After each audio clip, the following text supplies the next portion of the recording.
बघा, आर्थिक पाहणी अहवाल काल जो आलेला आहे, या राज्याची आर्थिक विषमता आणि कर्जाचं डोंगर या दोन गोष्टी त्या ठिकाणी पुढे आलेल्या आहेत. राज्य एक पाहिलं की मानव विकासामध्ये सुद्धा जो 2014 मध्ये आपण 1 नंबरला होतो, आता आपण 5व्या नंबरवर गेलेलो आहोत. तेलंगणा असेल, कर्नाटक असेल, तामिळनाडू असेल, गुजरात असेल आणि मग महाराष्ट्राचा नंबर लागतो आहे. या सगळ्या गोष्टी आपण पाहिल्यात तर काँग्रेसचे जे राज्य आहेत, तेलंगणा असेल, कर्नाटक असेल, तामिळनाडू असेल, हे राज्य पुढे आहेत आणि महाराष्ट्र सारखा प्रगत राज्य जे कालपर्यंत आपलं महाराष्ट्र हे देशाचं आर्थिक इंजिन होतं, आज तेच राज्य मागं पाडण्याचं काम या महायुतीने केलेलं आहे, फडणवीस सरकारने केलेलं आहे. त्याचं आर्थिक पाहणी अहवालामध्ये आपल्याला पाहायला मिळतं आहे.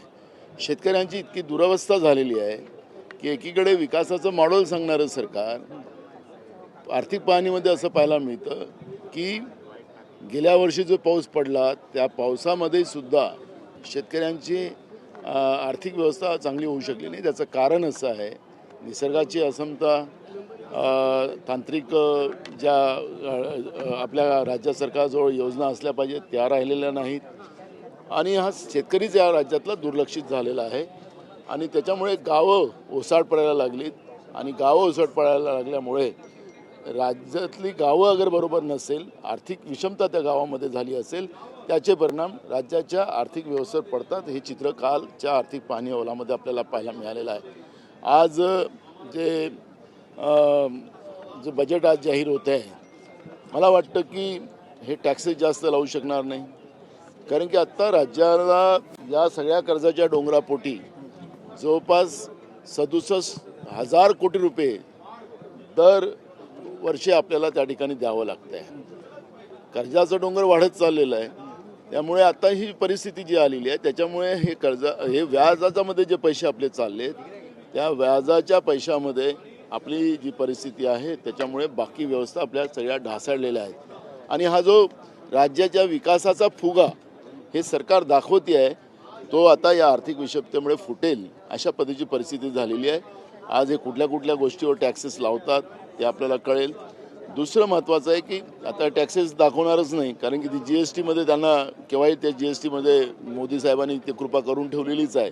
त्यामुळे विदाऊट टॅक्सेसचं हा बजेट येणार, याच्यामध्ये कुठलंही दुमत नाही की आम्ही जनतेवर कुठला टॅक्स लावला नाही, असं पद्धतीचं बजेट येईल असं मला अपेक्षित आहे आणि मग GSTच्या माध्यमातून जनतेला आम्ही लुटू अशा पद्धतीची व्यवस्था हे सरकार करेल. या सगळ्यामध्ये महत्त्वाचं ते म्हणजे कर्ज वाढलेलं आहे महाराष्ट्राच्या वरचं, मात्र याच्यामध्ये ज्या योजना आहेत त्याच्यामध्ये लाडकी बहीण योजना, त्यामुळं आणखी कर्ज वाढताना पाहिलं. बघा, सरकारच्या कर्ज धोरणाच्या ह्याच्यामध्ये जे कर्ज सरकारने घेतलेलं आहे त्या कर्जाचं रिटर्न कुठून दिसत आपल्याला पाहायला मिळत नाही आहे. एक्सप्रेस वे असतील, समृद्धी मार्ग असतील, ब्रिजेस असतील, याच्यामधून पाहिजे त्या पद्धतीचं रिटर्न या सरकारजवळ नाही. त्यामुळे आता लाडक्या बहिणीला बदनाम करून नाही चालणार.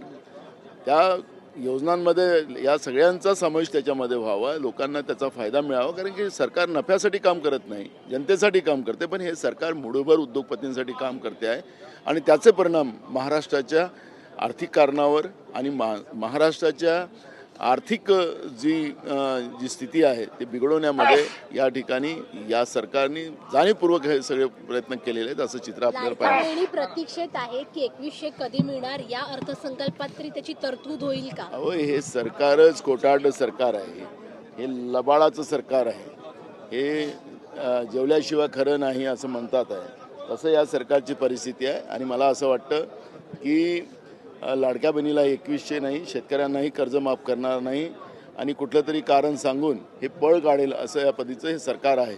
त्यामुळे बजेट येऊ द्या, 2 वाजता बजेट आहे आणि बजेट आल्यानंतर आर्थिक पाहणी अहवाल आणि बजेट याची तुलना आम्ही तुमच्यासमोर मांडू, राज्याच्या जनतेच्या समोर मांडू आणि मला असं वाटतं की थोडा वेळ राहिलेला, काही तास बाकी आहे, त्याच्यानंतर आपण बोलू. धर्मांतर विरोधी कायदा हा सरकार आणू पाहत आहे. आहे मंत्रिमंडळामध्ये त्या संदर्भात मंजुरी देण्यात आलेली आहे. कशा प्रकारे बघताय याकडे? कुठंतरी जे काही विशिष्ट वर्ग आहे किंवा विशिष्ट समाज आहे त्यांच्या विरोधात कुठेतरी आक्रमक बघा, हे सरकार मुद्दामून काही धर्माच्या लोकांना टार्गेट करत आहे. या सरकारचे मंत्री असतील, आमदार असतील, हे टार्गेट करतात आहे. ज्यांनी संविधानाची शपथ घेऊन हे इथपर्यंत पोहोचलेत, त्या संविधानामुळे हे इथपर्यंत आलेत, त्या संविधानालाच हे मानायला तयार नाही. धर्म जबरदस्तीनं कोणी बदलवलं जात असेल तर त्याच्यासाठी ऑलरेडी आपल्या राज्याचा कायदा आहेच. त्याच्यामुळे काही त्याला वेगळा कायदा करायची गरज नाही आहे. कोणालाही कुठल्या धर्मामध्ये जायचं असेल तर त्याला त्याची स्वेच्छा असते. कोणी जबरदस्ती कुठला धर्मांतर करत असेल तर त्याच्यावर कारवाई करण्याचे अधिकार राज्य सरकारला आहे. त्याला वेगळा कायदा करायची गरज नाही. पण या पद्धतीच्या गोष्टी टाकून जनतेचे जे मूळ प्रश्न आहेत त्याला डायव्हर्ट करण्याचा प्रयत्न हे सरकार जाणून बुजून करते. या सरकारने काही आपली पिलावड तशी सोडून ठेवलेली आहे, त्यांच्याकडे हेच जबाबदारी दिलेली आहे. पण या एक प्रघात असतो की कधी मंत्रिमंडळातला जर का एखादा निर्णय असेल आणि अधिवेशन सुरू असेल तर त्या संदर्भातली माहिती ही दिली जात नाही किंवा मग ते काही करू शकतात. आपण पाहिलं की धनंजय मुंडेचा जेव्हा राजीनामा झाला त्यावेळेस त्यांनी बाहेरच मुख्यमंत्र्यांनी सांगितलं त्यांना विधानसभेचं सभागृहाचं घेणं देणं नाही, काही घेणं देणं नाही. यांना सगळे नियम यांना, कारण की संविधानिक व्यवस्था आणि सांसदीय व्यवस्था यांना मान्यच नाही. हे मुजोर झालेले लोक आहेत. त्यामुळे या मुजोर लोकांबद्दल काय बोलावं असं निर्माण झालं. एक प्रश्न आहे, इराकची एक युद्ध मात्र अजित पवार आता अपघाती निधन त्यांचं झालेलं आहे.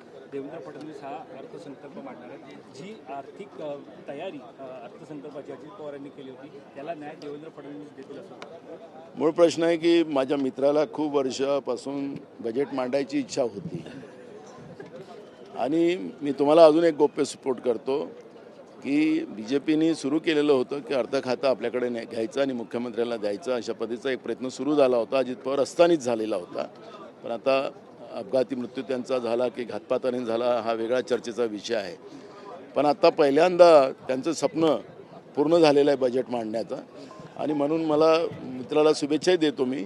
पण जनतेला महाराष्ट्राचा न्याय मिळाला पाहिजे, राज्याच्या शेतकऱ्याला न्याय मिळाला पाहिजे, राज्याच्या बेरोजगाराला न्याय मिळाला पाहिजे, गरिबाला न्याय मिळाला पाहिजे, हीच आमची अपेक्षा. एक प्रश्न आहे, इराकची एक युद्धनौका भारतात आली होती, राष्ट्रपतींच्या समोर प्रेझेंटेशन झालं होतं, त्याच्यावर हल्ला झालेला आहे. 80 जण ठार झालेले आहेत. भारत सरकारकडून एक चकार शब्दही काढला जात नाही. त्याचे परिणाम आपल्याला आता भोगावे लागतात आहेत. आपण पाहिलं असेल की इराणनी जे काही प्रतिबंध त्या ठिकाणी त्यांच्या समुद्रात लावलेले आहेत, चीन आणि रशियाला त्यांनी मोकळं ठेवलं आणि भारताला त्या ठिकाणी तिथून परवानगी दिली नाही. त्याचे परिणाम आता भारताला भोगावं लागेल. आणि या लोकांना कळत का नाही, ज्यावेळेस सगळे मुस्लिम कंट्रीज आपल्या विरोधात गेले त्यावेळेस इराणच आपल्याबरोबर राहिला आणि काश्मीर हा भारताचाच भाग आहे हे सांगण्याचं काम त्यावेळेस तिथल्या राष्ट्राध्यक्षांनी केलं. आणि नेहमी ज्यावेळेस आपल्या देशावर अडचण आली त्यावेळेस डॉलरचा विषय नाही, रुपयानी आपल्याला त्यांनी सगळं तेल दिलेलं होतं. त्या इराणबरोबर भारताने राहायला पाहिजे होतं.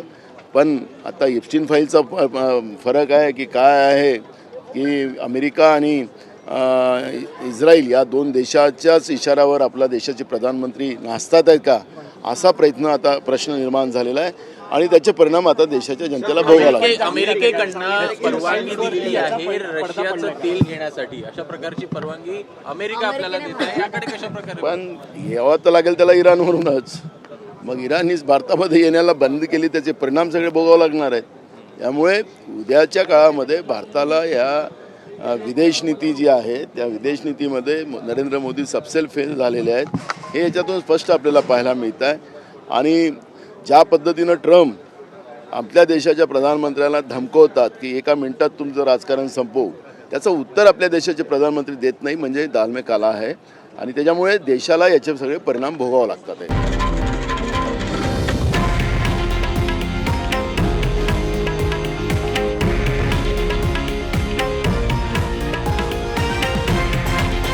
हे आहे देशातील नंबर 1 न्यूज नेटवर्क आणि आपण पाहत आहात TV9 मराठी, एकमेव.